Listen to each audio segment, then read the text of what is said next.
We're about to talk about a topic that some people think is a little controversial. Yep. Today we're sharing why we've decided to be child-free. This isn't about convincing anyone that our way is better. This is just our story, our reasoning behind it, and what life is like for us. And if you're new here, hi. We're Rach and Matt, and each week we talk about relationships, culture, and everything in between. Make sure you hit that subscribe button so you don't miss any of our new videos, and let's get into it.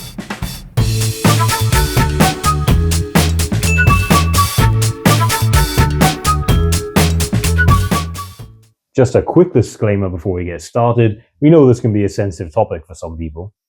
Yeah, this is a personal choice. This is definitely not a universal rule. You do you, boo. Yeah, we're not telling you what to do, obviously. We would never do that. Yeah, we're just talking about what it is like for us and why it works. Yeah. We weren't always like this, right? Like when we first met, we were both open to having children at the time. Yeah, I think we both thought, well, at least I know at the time I thought that I wasn't really sure about kids. Like I was probably on the fence at best, but I thought it's a logical progression. I don't have a choice about it. It'll just happen in the next couple of years, right? Yeah.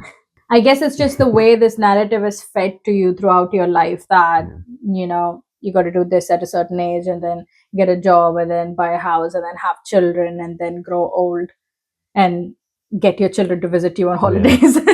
Yeah, work for 40 years, retire, die. Like it's like a checklist item, right? Having kids. So you don't really question it. And until you question it, you're like, wait, do I really want this? Yeah. Like the answer could be yes, it could be no. And you just got to have that realization. You won't believe it. I wanted 3 children. Yeah, I wanted at least 2. I was like, it'll be so fun to have a daughter and a son. Why?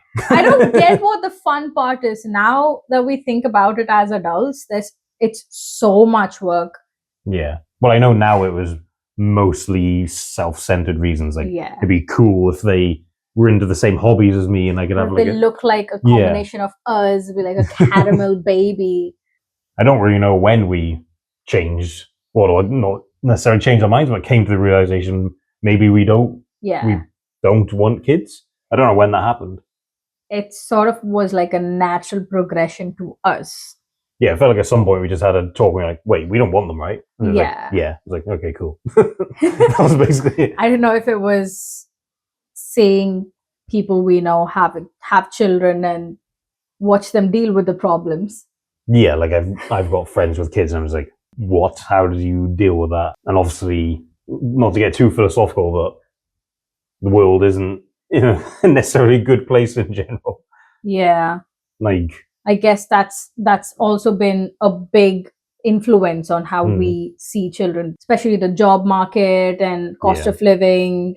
Everything is just so bad right now. Yeah. That kid has to grow up in this environment too. And is it going to get better by the time they're adults? Like everyone said the same about us. And I feel like it's only got worse for us. No pity party here, just saying. It's actual facts. If you are a parent watching this, oh my God, so much respect, but also sorry. If you've got kids and you're staying afloat and not drowning, like, good job. Like, how? Like, that's really impressive. Yeah. Okay, let's get to the juicy section of it. Why? Yeah, starting with, I think, the main reason a lot of people think not to have kids, which is financial reasons. Like, it's very expensive to raise any amount of children, one or more, especially in this economy. Like, I feel like, in general, people, us included, struggle without kids. So how would it be with kids? You have to sacrifice so much. Yeah. You are raising a whole other human being. And every day, every month, you know how much you spend on yourself. So double it and give it to the kid, basically. Exactly. And it's, usually bare minimum is 18 years of you paying for absolutely everything for another person. That's the minimum. What if they don't get out at 18? The assumption they go to college, but not everyone wants to go to college. So second reason I want to talk about is help. Help? Help! Help me. If you are from a country like India, there might be family helping you out or you have house help. That might be a little more affordable. But it takes a lot of physical, emotional, and financial work to raise a whole human being. Yeah. And if you're doing it by yourself, if you're a single parent, or if it's just you and your partner as well, although it might be slightly more helpful to have a partner involved, still, just like it's taking over responsibility for someone's life, because you need physical help. You need someone to change the diapers or put the baby to sleep. Have you ever changed a diaper? No, and I never will. If I'm ever in that situation, just know I I think another big one is like lifestyle related. So it's going to include a lot of things such as career and just wanting to have more freedom. So especially if you're a woman, having a baby is almost a death sentence for your career.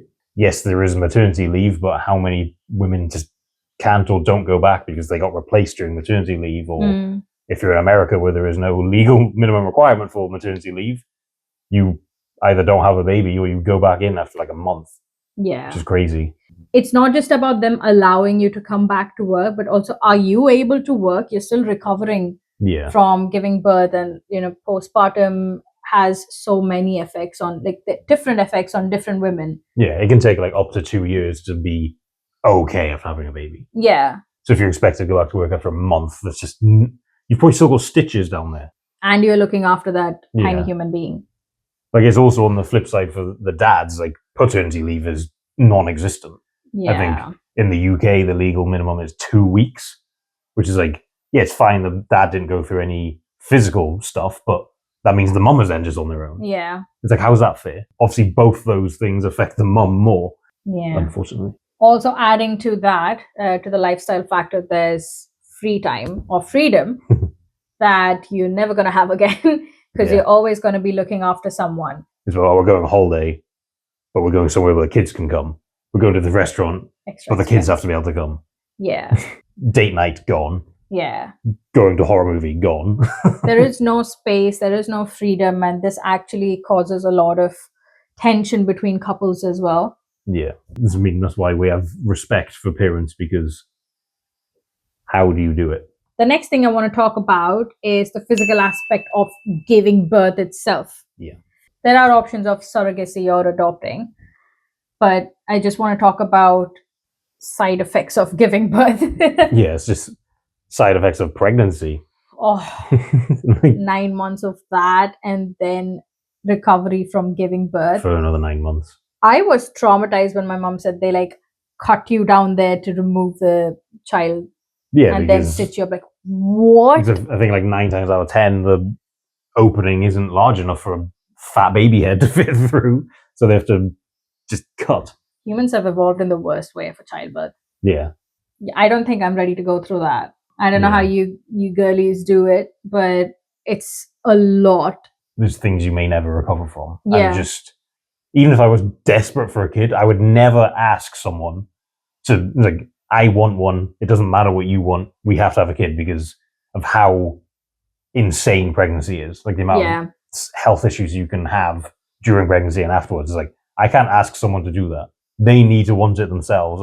That's why men shouldn't be able to have much influence on it. Obviously, they can want kids, but they can't be like, you're having one whether you like it or not. That just can't happen.